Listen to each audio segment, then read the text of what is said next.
Hi, this is Laurie Sherrod with Clemson University. I'm going to do a quick run through of the Introduction to Google Sites class.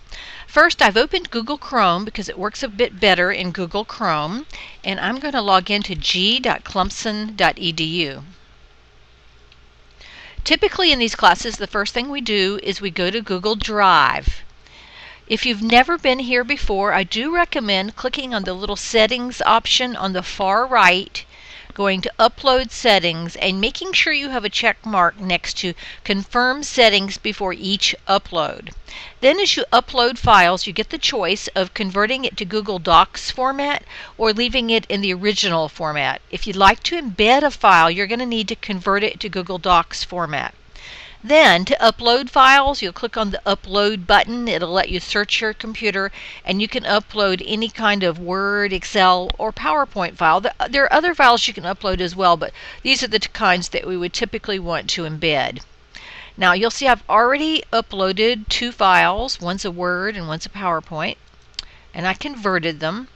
One other thing you need to do is put a check mark beside them and share them. If you want everybody in the world to be able to see your file on your site, you're going to need to change the settings, but the default is private. You're going to need to change it to public. We've already done this for these two files. The next thing we do is we pop over in the black bar to Sites. And you might notice under some of my sites I have a yellow category. I like to include categories, so I would recommend that before you get started you do this Browse Sites button here, and it's going to show you all of the categories already established at Clemson, and it's great if you can select one of those. There's a Clemson category, there's an About Me, there's a Student, there's all different categories that you can pick, and there's some that go along with departments. The next thing we'll do is click on the red Create button. And I strongly recommend you name your site with your Clemson username, because this will become a part of the URL. That way you know you've got something unique. Now, I have already used my Clemson username for a site, so if you have done that, you can add a 1 or a 2, and I'm actually going to add a big number because I've done a lot of them, so I'm going to put today's date. Okay.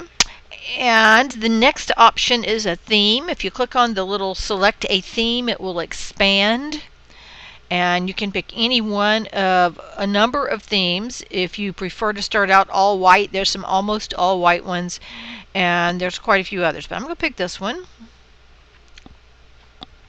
Then you can scroll down a little more. There's one last set of options. It's under More Options. We'll need to scroll down to see those.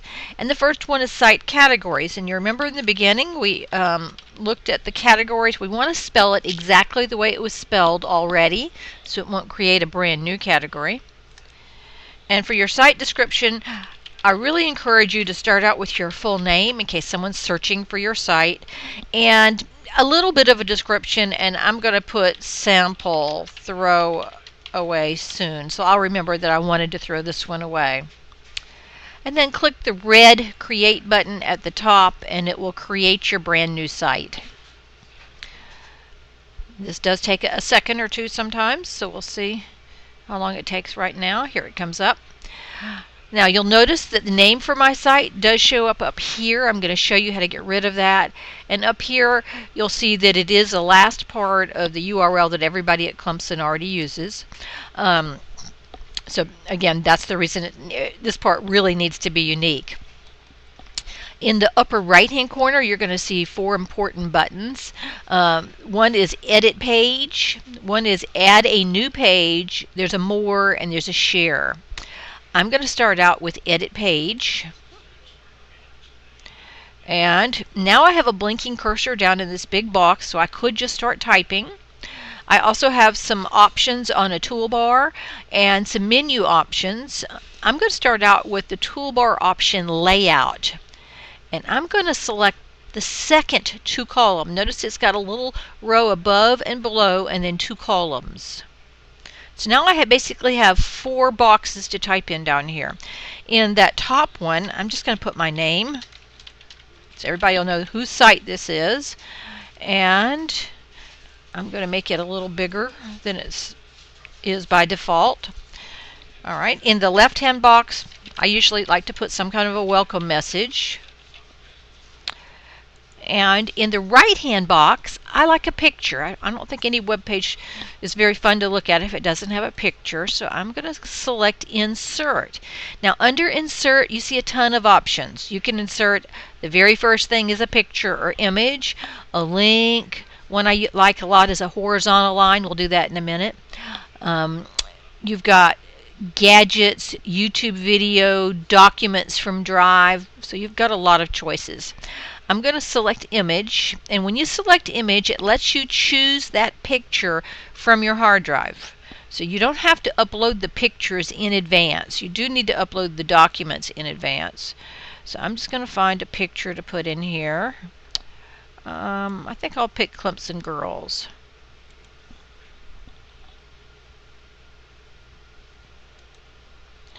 Now, my Clemson girls picture is a little large, and it's also kind of in the left-hand side of the box. But right after you select to insert a picture, you're going to see a little menu toolbar.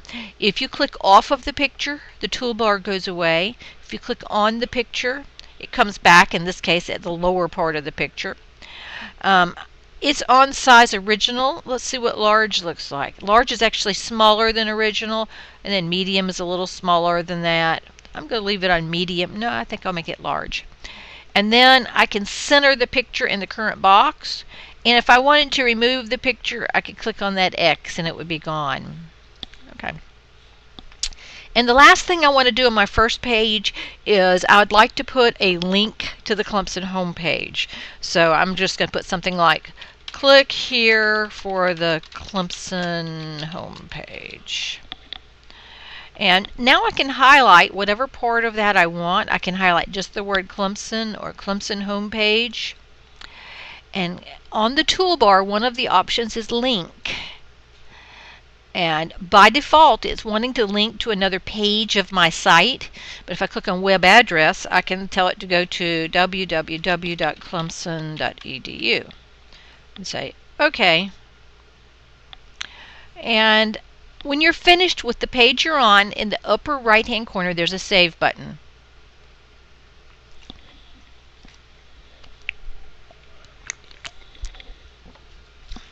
Okay, next we'll create another page. So I'm going to click on the plus for New Page. And one of my Word documents was Google Links. And most of the time, you're probably going to start out in the beginning putting everything at the top level. You can include sub-pages by putting them under pages down here, but we'll leave it at the top level, and we'll say Create. You'll see here's the word Google Links. It's actually also, since I put a space, it adds a dash, but it's a part of the URL. And to get that Word document in here, I'm going to say Insert, and over here there's Drive and Document.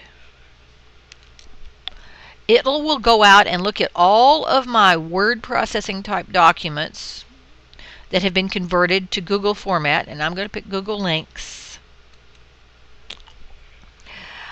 I typically like to remove the border and title. It's personal preference. Click Save. You can try it and see if you like it. And I always like to center everything, and then I'm going to do Save. Now you're going to see my document embedded here. If I were to go back into Drive, I could edit this document and it would automatically update here. This might be a good place for a syllabus or a resume if you're doing it for academic purposes. Now, if I go back over here on the left, I've got my navigation. If I click on Home, I'm back on my home page, and Google Links was automatically added. Now, I will tell you, a lot of the time you don't want it to automatically add your pages, and another thing that it does that you may not like is it adds them in alphabetic order. So if I were to add a new page with that PowerPoint file and I happen to name it something that was higher alphabetically, it would show up below, or lower alphabetically, it would show up above. So what I'd like to do next is to come over here to More, and go down to Edit Site Layout. Now, Edit Site Layout lets you edit that navigation and some of the things at the very top. So I'm going to click on Edit Site Layout. Now I've got several choices, but if I wanted to edit the navigation, if I hover over it, I get some gray, and I click on it. Notice by default it's set up to automatically organize my navigation. That's why the Google links showed up automatically. If I uncheck that, it actually removes all of my sidebar items, my home, my Google links. The sitemap will still be there when I'm finished. But if I'd like to add them back and put them in whatever order I'd like, I can click on Add Page. It now will show me all of the pages I have. So I'm going to add my home page first. And then I'm going to do Add Page and add my Google links. Now, if I wanted to move them around, I have an up and down arrow. If I wanted to indent, I've got left and right arrow. If I wanted to remove that page from the navigation, I could remove it. It's strongly recommended you do leave home at the very top of your navigation. You can also title your navigation. You can have multiple navigations. So I'm going to, I'll just leave it navigation, but you could change that word if you wanted. I'm going to click OK. There are some other choices up here. If you wanted horizontal navigation across the top, you could do that by clicking right there. You could change the width of your site. For example, right now my site is pretty wide. If I change it to, let me change it to 80%, you may see a slight difference in the width of the main box there. And now I'm going to close. And you'll see now I've got a little bit more purple on the sides. All right, I'm going to add a second page now. I'm going to do plus for my new page. And this is going to be that PowerPoint file that I uploaded. I'm just going to call this one PowerPoint. And create.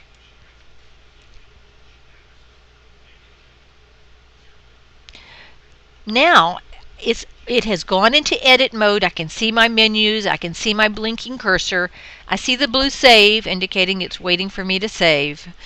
I'm going to do insert, drive, and the Google terminology for PowerPoint is presentation. And I'm going to pick this Google PPT iWeb. It's a very short little PowerPoint, and select it. Again, as with the Word document, I like to remove those things. But one thing you have on PowerPoint is you have some size choices, small, medium, or large. I generally like medium, so I'm going to say save. And here we have a thumbnail of my PowerPoint. I'm going to center it. By the way, if I decided I did not like the medium, I wanted to change it to small or large, I could get to that with the gear properties. I'm going to click Save. And now I have a nice little PowerPoint player right here on my site that anyone who comes here can see the slides by clicking on the little arrow to see the various slides. Okay. All right. I'm going back in my navigation now to my home page. And you will notice I made a grievous error. I have no way to get back to my site, my page, because I have not added it to my navigation. Now remember, Google Links showed up automatically, but we turned off the automatics and now it's no longer showing. If I needed to get back to it and maybe I wasn't ready for everybody to see it on the navigation, I could get back to it in two ways. One way is if you have your sitemap turned on, you can see all of your pages. Another way is under More, there's an option to see all of your pages. By the way, your users will not see these tools at the top, so they won't be able to get to More or of course, edit or add pages. All right, at this point, I would like to show you some of the options under More. And one of the options under More lets you get rid of this name at the top, which I typically like to get rid of. So just to point out, it's there now. It's going to be gone when we come back. So I'm going to go over here to More, and there are a lot of options under More that you can use one at a time. For example, if I wanted to delete the page I'm on right now, I could click delete.